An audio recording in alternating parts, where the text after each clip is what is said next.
for Margo this time around. The Galio is available if ever they do want to pick that champion up, have the double global pressure for team fighting against KT. Ornn is still really effective for team fight, especially in setting up with the Call of the Forge God, but it can be cancelled by the Gragas ult. Yeah, the global presence could definitely be of use, but Ornn will be prioritized here by NAOS. In this fight, for KT.RY, they still need a jungler, and Aatrox when it comes to those team fightings is really good. Oh yeah, absolutely. I'm so thrilled to see if okay, they do lock it in. The Aatrox for DAW is something that I did miss quite a lot. And the recently changed Ziggs will be picked up here as well, or at least hovered by KT. There has been a massive change over the whole skill set. Yeah. And the way to use a Ziggs into a laning phase towards structures as well. Yeah, even the ultimates have been changed quite a little bit. Not as much, but a lot of changes has been made onto the Ziggs here. But NAOS Esports double downing onto the Jhin pick that they were able to use to even out the playing field into the series on the prior 2 games that we've had. This is gonna be very scary, honestly, for Mirmo. Yes, you still have the range, but one Mega Inferno Bomb can change the course of this champion for Mirmo in this current game. NAOS Esports, they might need to protect him a lot more, or just allow him to try and survive on his own and use the Shen ult towards Mitsura later on, since scaling is just more on the side of the Corki rather than the Jhin. KT still possess so much engage, but this time consistent damage and sustain is much more prominent on their side, especially with the Aatrox. Yeah, especially with the Aatrox, it's really good here. We'll see if KT.RY could replicate what they did in game number 4. As right now, it will be interesting because NAOS Esports had a very drastic change when it comes to their draft compared to their prior games. Yeah, if they win, if KT wins this game, they will be able to pressure match point. And that is a scary position to be in if you're a fan of NAOS Esports. You don't want that to happen. You want a tie-up score, a 2-2 scoreline, and have a chance for NAOS Esports to slowly creep their way towards a great, better score than against KT.RY. Scaling, I think, is going to be much more difficult for NAOS Esports to achieve as well, because KT will not be pressured that much if NAOS Esports play very creative in their draft, and whenever we see their draft be confirmed and be complete, we see the potential of them just winning a game already. Yeah, it is. Right now, we'll see if they could really just push through with this type of compositions that they have with this new champions that they brought in into this specific game, right, in game number 4. But looking at it, KT.RY also needs a couple of time to be able to reach that point, right? We're focusing on NAOS Esports when it comes to scaling, that they need a lot of time, but KT.RY also does the same thing. Zeri needs a couple of time, Ziggs also needs a couple of time.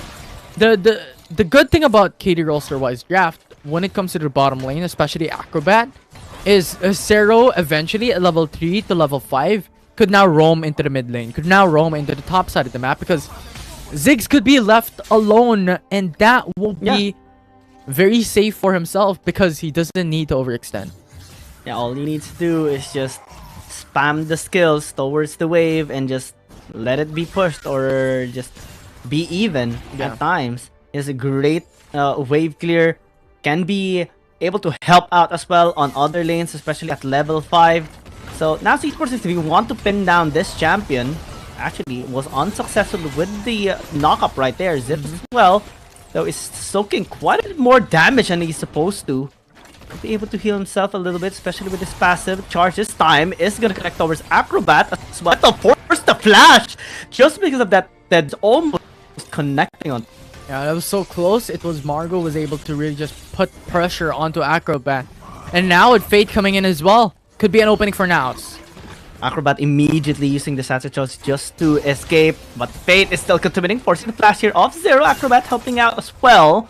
Just denying the first blood capability, but that's already massive control coming from NAOS Esports. We'll be able to at least shove this wave in towards the tower and will allow them to get on a reset. Yeah, get on the reset here. We'll be able to go back into the base as KT.RY, they have to. There's no more HP for Acrobat. There's no more HP for Zero as well to be able to sustain themselves into the bottom lane.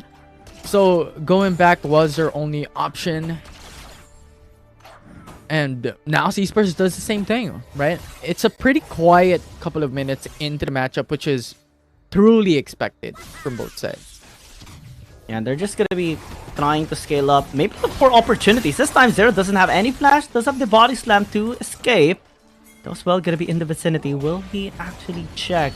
Will be spotted by a ward placed there by NAOS Esports over the brush. NAOS Esports will just disengage. They're happy with just applying pressure towards Acrobat, forcing him to stay within tower's range and not really push forward against Mirmo at all. Yeah, force Mirmo at all. It's just that Jin innately could just play in a long distance, right?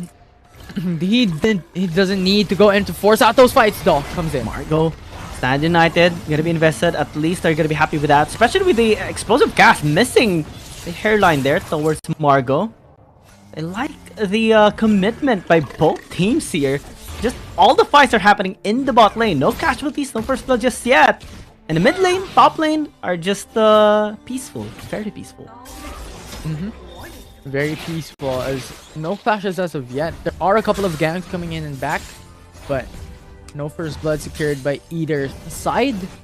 It's just a lot of safety, right? A lot of safety in lately, and pretty much when it comes to this early games, they're still lacking in damage across the board for both teams.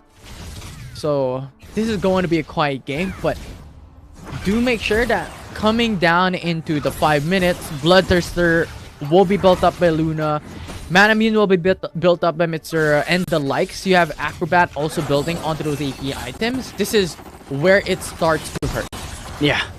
KT is just waiting for that first power spike, and they will have the again just the utter confidence to finally commit against NAOS Esports. It is a longer scaling for NAOS Esports and not really too impactful at that as well because of the fall offs that is present on their composition as well. They're on a timer basically, similar to most of the games that we have in this series so far. And KT is gonna be just patiently waiting for that. The time for them to reap the fruits of their labor is coming at like 15 minutes.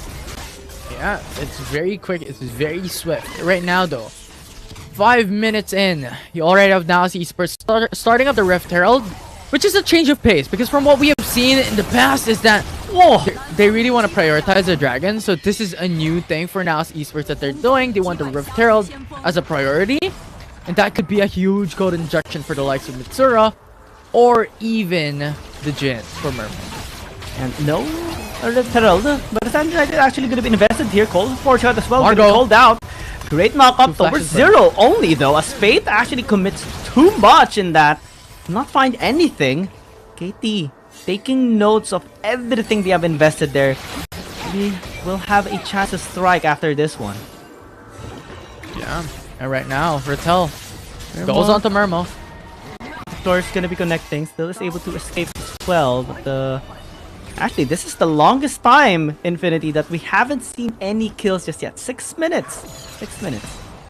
Yeah, it's a very quiet start for both sides. I mean, we consistently mention this and we have emphasized this. I think there is not enough like focus on it, right? When it comes to the early game, we cannot expect these two teams to go all in full blast on these engages because compared to the prior games, we had Lucian, we had these strong early game champions, we had Kha'Zix that could deal so much damage at level 5 with that isolation passive as well. And right now, it's not gonna happen. Yeah, not yet. Not yet, at least. NAOS Esports has been... I think they invested like 7 ganks already 5 in the bottom lane, 1 in the mid lane, 1 in the top lane, but everything has been denied by KT so far. This is what makes this team very formidable. It's so hard to catch him off guard, it's so hard to find a weak spot, and even if they see a weak spot, it's so hard to poke at it just because of how fast the response is from KT. We saw the great disengage by Zero a while ago as NAOS Esports was taking the Rift Herald. The cast usage of Zero was on point, and this is what makes this now support player of KT just very impactful. And later on, NAOS Esports will be at the risk of being isolated once again, similar to games 1 and 2. Call of the Force God, again, cast a little bit too early this time around. Fate gonna be taunting Luna, still unable to land the damage towards this mid lane, but finally, they are finding the opportunities, but now they have to answer towards this Aatrox. Again, the damage is supreme, the reasons are just there. KT, happy with the trades, will just be healing themselves up once more. With a full-on brawl, it's always Aatrox that can out-sustain the opponents. And that is what Daw did. It was so good. He was just going into the middle of that fight. It was dealing damage. And in theory, NAOS did a pretty good job when it comes to that engagement. Mitsura going into the backside, but Daw once again. And Mitsura just having no more frontliners left. It's KT.RY that just brought the win towards them. This time, NAOS Esports trying to invest a couple of members towards the top side to try and take this tower down. But again, this is Rattel that you are going up against. He is a pillar on the side of KT.RY, always standing his ground, not allowing anything to be given easily towards the opponents. And he has been very consistent in all of the games so far. Mitsura actually having to be injected the most gold is going to be having the biggest responsibility to answer back in the damage because he is the only one that actually scales massively compared to KT. Yeah, and thus far, KT.RY wants to put this pressure on top side of the map. Due to the fact that Baron will come out pretty soon. Infernal Drake will come out soon as well. With NAOS pushing that downside, they need value someplace else. They need to go for the push into the opposite lane. Oh, Luna, stop shopping. Will be forced to use the flash just because of that. And Mitsura at least exhausted. Luna will be able to almost take him down, but Calm on the other side will be killed off. And KT happy with that. Finally, they do secure another kill this time around. Daw is going to be joining the fight as Fate will find his fate. Will be taken off. Slammed with the sword by Daw. And man, this Aatrox is starting to be scary. Yeah, Darkened Blade has slashed through the armors of Fate there in top side of the map. The Ignite to add burn to the damage. Right now though, Margot, the front lines. Zero as well, trying to disengage, will be flashing away as well. Call of the Force God will find him though, as Daw is able to please dash out. NAOS Esports answering still, but lacking also still. Now Infernal Drake, now up. NAOS could start up this fight though. Rattel hoping to retreat back, but Fate comes in at the right time. Will be taken off here a little bit late on the response. Actually, KT went towards the top side as well just to maybe get a tower as well to trade off this Infernal Dragon. NAOS Esports gonna be happy with this trade though. This is a good way for them to continue scaling up, especially with their stats. Damage is gonna be much higher now for the Corki and the Jhin. Yeah, Corki and the Jhin was able to scale, was able to stack up a couple of items in. Now KT.RY having a little bit of a difficulty into matching it up, but thus far it's still even level playing field. Both these teams has 38k gold. The difference when it comes to these advantages is very minute. Which again just reflects great discipline from both sides. They don't want to give any sort of gold leverage towards their opponent, of course, but the way they're doing that as well is very good. But KT again, we saw and talked about the better scaling composition that they possess over NAOS Esports puts NAOS again still in the bigger pressure.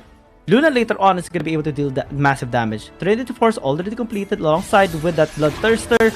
The Aatrox of Daw is starting to be scary as well as the minute goes by. We talked about the 15-minute mark a while ago as well, and KT is very close towards that already. Yeah, and so far the storyline that will happen here by KT.RY and NAOS will be a one-team fight that will dictate the whole game. Yeah. There's That will one decisive team fight. Yeah, that will be pretty much the storyline of this game that we've had on our hands. We saw so many small fights already as well. Some kinda big of a team fight. Not yet the biggest of them all. That will come possibly for a Baron fight, an Elder Dragon fight, potentially Fate going in, missing top towards 0 as well. But as Esports still continuing onto the push here into the mid lane, we see a rotation of Lunat in the top side as Calm is split pushing in the bottom lane. Just a ceasefire on both sides as they continue to scale. Now Esports not finding though the proper entries is again an indicator that KT is just placing themselves in a safer spot all the time. Yeah, it will be interesting from what we're seeing at the moment. Thus far, KT.RY still doing a lot of patience, doing a lot of discipline coming from this game. They do not want to overextend. They do not want to hold back their punches, right? And that will be something that could lead them to success, but also a deficit. Yeah, Call of the Porch God, still committed. A bit of an overkill there towards 0, but it's time. Lightning Crash going to be invested. Mega Inferno Mob as well as Acrobat is trying to answer back. But Luna suppressed for so long. The NAOS going to be there. At least a trade is going to be given there by KT.RY as Do is looking for a fight. Flashes and secures the kill onto the core. Mirmo is trying to escape, but the sword damage from the Darkened Blade is just too much. 2 kills already. Make that 3 as he slams the ground towards the Ornn. And this is why you have to ban away the Aatrox towards Daw. He's just too good on this. Calm, trying to remain calm, but it's not allowed at all with a flash in by Acrobat and Rattel finishing him up. Wow. This time the Baron's going to be on the table for KT. Daw's just unstoppable. At this point, there is no one that can beat him. Damn, that 3v1 in top side of the map did not even scratch him one bit. Not one bit at all, but oh, that was so close. 1 HP on both of them. Yeah, it was so good. Now looking back at the replay, right? Zero was just holding back, like waiting patiently, but unknowingly with no information on top side river, now just went with a 4-man gank in top side of the map. But this was a little bit more of an overextension. There was no wave crashing towards KT.RY's side, so now Esports was in a little bit of a disadvantage there to commit into going in for that engage, and Daw was able to come through at the right moment, the right time, into top side of the map and just clean up. Just Aatrox things, man. Yeah, just Aatrox things.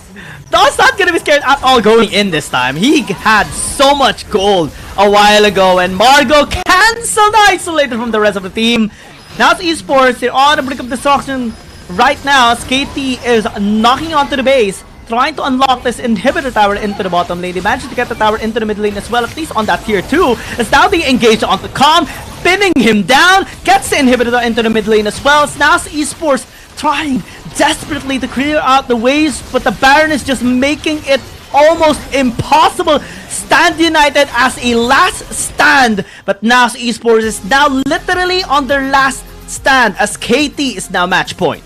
Yeah, that was amazing. That was fantastic overall for the side of KT.RY. The performance, Daw just led the charge, and there is